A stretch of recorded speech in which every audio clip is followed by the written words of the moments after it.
कैसे हो आप लोग। उम्मीद करता हूँ बहुत अच्छे से होंगे और अच्छे से अपनी पढ़ाई कर रहे होंगे। आज मैं आपके लिए इन्फॉर्मेशन लेकर आया हूँ एलएन के स्टार बैच के बारे में या टिम बैच के बारे में। और ये इन्फॉर्मेशन कैसे है, स्टूडेंट जो सिलेक्टेड हुआ है उसका मैंने पूरा प्रोसेस देखा, उसके बाद आपको बता रहा हूँ। ऐसा नहीं है कि मैं कहीं से सुन के बता रहा हूँ। मैं कोशिश करता हूँ कि आपके पास ऑथेंटिक इन्फॉर्मेशन पहुँचाऊँ। अगर आप हमारे वीडियोस देखते हैं तो ये बात अभी तक आपको समझ में आ भी गई होगी। तो जो टिम बैच है, ठीक है, टिम बैच को जो एलन ने नाम दिया है वो है टारगेट आईआईटी मेडिकल। ठीक है, और ये 10th क्लास में, जिस स्टूडेंट का मैं बता रहा हूँ 10th क्लास में ये बैच बना है। यूजुअली 10th क्लास में ही ये बैच बनता है, शायद 11 12th में स्टार बैच बनता है। ठीक है, मेथोडोलॉजी दोनों की सेम होती है, हायर लेवल का पढ़ाया जाता है। टिम बैच ये 10th क्लास में बोल देते हैं, स्टार बैच 11 12th क्लास में होता है। तो मैं बता देता हूँ क्या प्रोसेस रहा। देखो, जो स्टूडेंट है उसने एडमिशन लिया था एडवांस बैच में। एडवांस बैच दिसंबर से शुरू हो जाता है, यानी कि जब स्टूडेंट क्लास 9th में था तभी उसने दिसंबर में एलन में एडमिशन ले लिया था 2022 में, क्लास 10th के लिए। यानी वो सेशन 23 24 जो ये करंट सेशन है, स्टूडेंट उसमें क्लास 10th में आएगा। 9th क्लास में उसमें एडमिशन ले लिया था। तो उसकी जो दिसंबर में क्लासेस शुरू हुई थी, I think mid of December से क्लासेस शुरू हुई थी, और 31 जनवरी को ब्रेक हो गया था उन क्लासेस का, स्कूल्स वगैरह के एग्जाम देने के लिए। तो मोटा मोटा आप ये मान के चलो कि 1.25 मंथ के अराउंड क्लासेस चली। ठीक है, फिर क्लासेस रिज्यूम होने से पहले एलन ने बैच सिलेक्शन टेस्ट लिया और इसका प्रायर इंफॉर्मेशन एलन ने दे दिया था। ठीक है ना, प्रायर इंफॉर्मेशन उन्होंने दे दिया था अराउंड 25 डेज पहले कि भाई 1 अप्रैल को आपका जो है टेस्ट होगा। 1 अप्रैल 23 को टेस्ट हुआ। बैच सिलेक्शन टेस्ट था ये। जो क्वेश्चन पेपर दिया गया उस क्वेश्चन पेपर में लिखा हुआ था कि स्टार बैच सिलेक्शन टेस्ट। अगर आप मेरे शॉर्ट वीडियो देखेंगे तो मैंने उस क्वेश्चन पेपर का जो फर्स्ट पेज है वो मैंने वहाँ पे शॉर्ट वीडियो में डाल भी रखा है। आगे डिटेल बताता हूँ जी। क्वेश्चन पेपर था, उसकी ड्यूरेशन थी 3 आवर्स। टोटल उसके मार्क्स थे 240। मैथ्स में 20 क्वेश्चन थे, फिजिक्स में 20 क्वेश्चन थे, केमिस्ट्री के 20 क्वेश्चन, बायो के 20 क्वेश्चन। ईच क्वेश्चन 3 मार्क्स का था और नेगेटिव मार्किंग थी -1 की फॉर रॉन्ग आंसर्स। ठीक है, 1/3 की नेगेटिव मार्किंग थी। ये क्वेश्चन पेपर का कॉम्पोजिशन हो गया। टोटल 80 क्वेश्चन थे, इन सबको मिलाया जाए तो टोटल 80 क्वेश्चन बनते हैं। वो आपको 3 घंटे में सॉल्व करने थे। लेवल क्या था क्वेश्चंस का वो भी मैं आपको बता देता हूँ। क्वेश्चन का लेवल क्या था, क्वेश्चन पेपर लेवल का। जो मैथ था उसमें 5 क्वेश्चन इजी। इजी से यहाँ मेरा मतलब है कि जो आपकी मेमोरी बेस्ड है, कि आपको फॉर्मूला याद है या सिंपल आपको क्वेश्चन को पढ़ा, फॉर्मूला लगाया, निकल गया, या कुछ मेमोरी बेस्ड चीजें, कोई थियरम पूछ लिया, कुछ पूछ ली। 10 मीडियम कि आपको थोड़ा सा उस क्वेश्चन को करने में सोचना पड़ेगा, कॉन्सेप्ट अप्लाई करना पड़ेगा। 5 जो थे वो चैलेंजिंग थे, एनएमटीसी लेवल के क्वेश्चन उनको आप बोल सकते हैं। चैलेंजिंग क्वेश्चन से मेरा मतलब है कि आपको कॉन्सेप्ट, आपको ये क्वेश्चन को पढ़ के ये समझना पड़ेगा इसमें कौन सा कॉन्सेप्ट अप्लाई होगा। ये क्वेश्चंस फॉर्मूला बेस्ड नहीं होते कि आपने कोई फॉर्मूला लगाया और निकल गया। कौन सा कॉन्सेप्ट इस क्वेश्चन में काम आएगा, उस तरह की चीजें आपको सोचनी पड़ेंगी। उसको चैलेंजिंग में यहाँ पे बोल रहा हूँ। हाईएस्ट स्कोर जो आया मैथ्स में इस स्टार बैच सिलेक्शन टेस्ट में वो 57 था, और जो एवरेज स्कोर था वो 26 था। ठीक है। फिजिक्स में आप समझें तो फिजिक्स का पेपर जो स्टूडेंट बोल रहे हैं वो सबसे ज्यादा उनको चैलेंजिंग लगा। 5 इजी थे, इजी मींस फार्मूला या मेमोरी बेस्ड। 5 मीडियम, मीडियम का मतलब कि क्वेश्चन पढ़ा, फार्मूला लगा दिया, कोई सिंपल कंसेप्ट लगा दिया। 10 क्वेश्चन जो थे वो चैलेंजिंग थे, एनएससी जेएस के लेवल के थे, हायर लेवल के थे। वो आपको यहाँ से भी दिख जाएगा। इसमें हाईएस्ट स्कोर 53 था और एवरेज स्कोर केवल 14 था फिजिक्स के पेपर में एज कम्पेयर टू मैथ। और ये एवरेज स्कोर 14 क्यों आया? केवल इन क्वेश्चंस की वजह से, क्योंकि ये चैलेंजिंग क्वेश्चन, मतलब ये अच्छे खासे लेवल के क्वेश्चंस थे। तो ये फिजिक्स का हाल था। उसके बाद केमिस्ट्री तो देखो ज़्यादातर मेमोरी बेस्ड ही होती है, तो केमिस्ट्री की बात करें तो 15 इजी थे। Easy means memory based, simple memory based, और 5 मीडियम थे। तो आप यहाँ से दिख भी जाएगा आपको, हाईएस्ट स्कोर केमिस्ट्री में 60 था, एवरेज स्कोर 27 था। बायो की भी बात करें तो मेमोरी बेस्ड ही है। 15 क्वेश्चन को आप इजी बोल सकते हैं, 5 को मीडियम। हाईएस्ट स्कोर इसमें आया 56, एवरेज स्कोर आया 24। ठीक है। ये टेस्ट लेने के बाद 1 2 दिन के बाद में रिजल्ट आ गया, और उसमें उन्होंने 2 बैच बनाए। यानी कि पहले जो मैं बता रहा हूँ स्टूडेंट का जो था वो एडवांस बैच था। अब इस एडवांस बैच से प्रैक्टिकली 3 बैच बने। एक बैच बना टिम 1, जो कि ये है।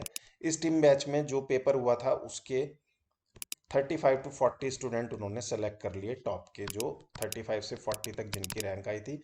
और मैं बता देता हूँ आपको कि जो टॉपर के मार्क्स थे वो अराउंड, पूरा अच्छा मैं नहीं बोलता हूँ, आप ये समझ लो कि 190 टू 200 के बीच में टॉपर के मार्क्स थे। ठीक है, और उसके बाद मार्क्स नीचे नीचे आते रहे। ठीक है, तो टॉप 35 to 40 स्टूडेंट उन्होंने सेलेक्ट किए। अब इनको पढ़ाया क्या जाएगा वो समझ लेना। इनको जो बताया गया है, इनको 11th-12th का सिलेबस पढ़ाया जाएगा। कुछ मतलब फिजिक्स में शुरू भी कर दिया है, 12th का सिलेबस शुरू, 12th का सिलेबस शुरू कर दिया है। सिलेबस से मतलब ये नहीं कि 11th-12th पूरी पढ़ा दी जाएगी, कुछ 2-4 टॉपिक 12th के इंक्लूड कर लेंगे, 2-4 टॉपिक 11th के इंक्लूड कर लेंगे हर सब्जेक्ट में, जिससे कि उनका बेसिक यहाँ पे 11th-12th वाला बेसिक क्लियर होना शुरू हो जाए। क्योंकि ऑलरेडी इस टेस्ट के बाद ये समझ में आ गया कि जो बच्चे इस रैंक तक आ गए हैं उनका क्लास 10th का बेसिक ऑलरेडी क्लियर है। प्लस उनको ओलंपियाड लेवल का पढ़ाया जाएगा और जेई मेंस लेवल का पढ़ाया जाएगा। ठीक है। दूसरा बैच बना टीम टू। टीम टू ये बैच, इसमें फर्दर 35 to 40 स्टूडेंट ले लिए, यानी कि जैसे यहाँ 40 ले लिए थे तो यहाँ 41 से लेके 80 तक के स्टूडेंट इसमें ले लिए। इनको एनसीईआरटी का हायर लेवल का पढ़ाया जाएगा और जो लेवल रहेगा वो इक्वलेंट टू एनटीएससी रहेगा।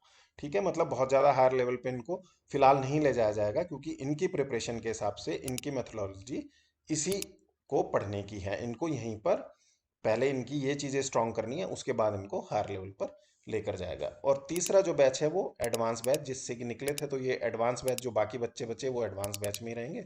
उनको एनसीईआरटी बोर्ड लेवल का और थोड़ा हायर लेवल का पढ़ाया जाएगा। अब जो सबसे बड़ा क्वेश्चन आता है स्टूडेंट के माइंड में, जैसे मैं कई बार सुनता हूँ कि आप अगर स्टार बैच में ही आए या टीम बैच में ही आए तो आपका फायदा है, वरना तो कोई फायदा नहीं। तो यहाँ पे मैं थोड़ा सा अपना पॉइंट ऑफ व्यू रखने की कोशिश करूंगा। अगर आप समझ पाए तो बहुत अच्छी बात है। क्या ये पार्शियलिटी है? मेरे हिसाब से नो, मेरे हिसाब से ये पार्शियलिटी नहीं है। क्यों? आप समझो। कुछ स्टूडेंट जो कि आज की डेट में 10th में होते हुए भी अगर वो ये चीज़ दिखा रहे हैं कि वो 11th-12th के लेवल पे परफॉर्म कर सकते हैं, तो क्यों ना उनको 11th-12th के लेवल का पढ़ाया जाए। ठीक है ना, उनको चांस दिया जाए कि भाई आप 11th-12th के लेवल का पढ़ के देखो। अगर वो नहीं पढ़ पाए तो वो वापस नीचे वाले बैच में आ जाएंगे। ठीक है।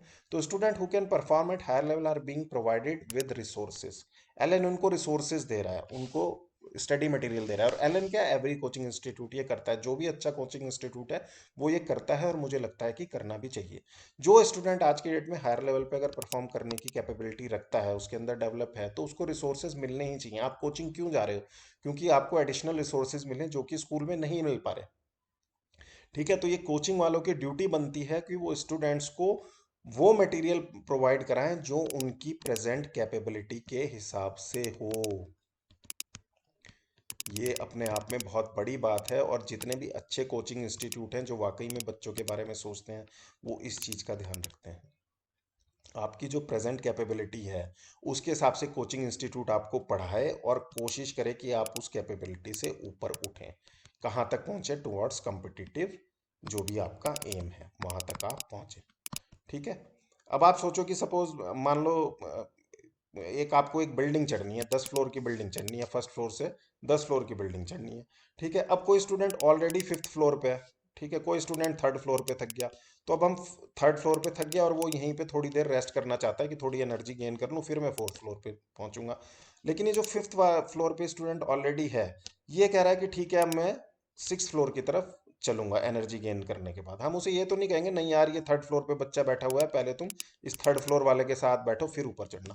क्योंकि वो ऑलरेडी 5th फ्लोर पे चढ़ गया है, तो let him try to go at 6th floor. या कोई बच्चा मान लो 8th फ्लोर पे है, तो हम उसे क्यों बोलें कि तू 5th फ्लोर पे वापस आ इस बच्चे के साथ आ। वो उसको ट्राई करने दो 9th फ्लोर पे जाने के लिए। ठीक है ना। हर बच्चे की कैपेबिलिटी अलग होती है, हर इंसान की कैपेबिलिटी अलग होती है। आप अपनी फैमिली में ही देख लो, आप हुए, आपके भाई हुए, आपके बहन हुए, हर इंडिविजुअल अलग है। ठीक है। तो इसमें आपको डिस्करेज नहीं होना है कि कोई बच्चा ऊपर आ गया मैं नीचे आ गया। आपका जो प्रेजेंट लेवल है आप उसके हिसाब से पढ़ो। आपको बस ये देखना है कि क्या आपकी कोचिंग जो आपका प्रेजेंट लेवल है उसके हिसाब से आपको पढ़ा रही है। और खुद ही खुद आपको अपने आप को भी देखना है कि जो आपका प्रेजेंट लेवल है आप उसके हिसाब से पढ़ रहे हो टुवर्ड्स हायर साइड। ठीक है ना। आपको पढ़ना है लेकिन टुवर्ड्स हायर साइड। ये नहीं कि मेरा प्रेजेंट लेवल ये है और मैं पढ़ रहा हूँ टुवर्ड्स लोअर साइड। नो, ये चीज़ तो कभी करनी ही नहीं है। प्रेजेंट लेवल मेरा ये है और मुझे पढ़ना है टुवर्ड्स हायर साइड, तभी कॉम्पिटिशन्स क्रैक होंगे। ठीक है। दूसरी चीज, जो स्टूडेंट हैं जो कंफर्टेबल है अभी अपने प्रेजेंट लेवल पे, ठीक है, will be guided to perform better. ये मैंने वही चीज लिखी है जो भी आपको इतना डिटेल में समझाया। तो इस चीज को आपको मेच्योरिटी से अंडरस्टैंड करना चाहिए कि आपको ये सोचना चाहिए कि स्टार बैच या टीम बैच इसलिए बनाया जा रहा है कि जो स्टूडेंट हायर लेवल पे परफॉर्म कर सकते हैं उनको एडिशनल रिसोर्स दिए जा रहे हैं। अब मान लो कि प्रेजेंट कोई बच्चा प्रेजेंट लेवल पे ही परफॉर्म नहीं कर पा रहा, बोर्ड ही लेवल पे परफॉर्म नहीं कर पा रहा मान लो ना, एनसीईआरटी ही उसको भी कॉन्सेप्ट वगैरह क्लियर करना है, एनसीईआरटी पढ़ने में दिक्कत हो रही है। लेकिन हम उसको बोल दें या एनसीईआरटी या स्टेट बोर्ड ही पढ़ने में अभी उसको थोड़ा चैलेंज आ रहा है। अब हम उसको बोलें कि नहीं भाई तुमको तो ये एडवांस लेवल के या टिम लेवल के या स्टार बैच के मॉड्यूल भी पढ़ना है, तो हमने क्या किया, क्योंकि वो बेचारा यही नहीं पढ़ पा रहा, एक तो हमने उसके ऊपर ओवरलोड डाल दिया कि तुम ये पढ़ो, और जब वो यही नहीं पढ़ पा रहा है बेसिक, तो वो ये कैसे पढ़ लेगा। तो हमने उसको क्या कर दिया, हमने उसको और डिस्करेज करके धकेल दिया। अब वो ना ये कर पाएगा ना वो ये कर पाएगा। तो आप इस चीज़ को समझिए, कोचिंग्स ने जो रेपुटेड कोचिंग है, जो अच्छी कोचिंग है, उन्होंने ये चीज़ इसीलिए डिसाइड की है। हम लोग जो स्टूडेंट लोग, आप लोग क्या कर रहे हो, आप लोग बाहर सुनते हो कि अरे यार स्टार बैच में ही अच्छे टीचर मिलते हैं, स्टार बैच में ही, या कोई भी suppose X Y rankers batch किसी कोचिंग का, या जो भी कोचिंग नाम देते हैं, उसमें ही अच्छा मटेरियल मिलता है। ऐसा नहीं है। अच्छे टीचर मतलब हायर लेवल के टीचर मिलते हैं। अब वो हायर लेवल का टीचर, अगर वो हायर लेवल को पढ़ा सकता है कोई टीचर, ठीक है ना, तो वो बोर्ड लेवल को क्यों पढ़ाए, यहाँ पे तो बोर्ड लेवल के टीचर की ही जरूरत है। ठीक है। तो हमको ये समझना पड़ेगा कि ये कोई पार्शियलिटी नहीं है, ये एक तरीका है अपॉर्चुनिटी देने का प्रेजेंट कैपेबिलिटी के हिसाब से हर स्टूडेंट को, और वो मिलनी भी चाहिए। अगर मुझे लगता है अगर ये नहीं किया जाएगा तब वो पार्शियलिटी कहलाएगी, कि आपने सबको एक ही जगह पे खड़ा कर दिया। ठीक है। तो ऐसा नहीं होना चाहिए। हर स्टूडेंट का राइट है कि वो जहां पर है उस प्रेजेंट लेवल्स को आइडेंटिफाई करके उसको वहां से उठाने का प्रयास किया जाए। अगर आपका कोचिंग ये कर रहा है कि सपोज आपका प्रेजेंट लेवल तो है एनटीएससी का, लेकिन आपका कोचिंग आपको नीचे लेके जा रहा है एनसीईआरटी लेवल के साथ पास, तब वो आपके साथ में पार्शियलिटी कर रहा है।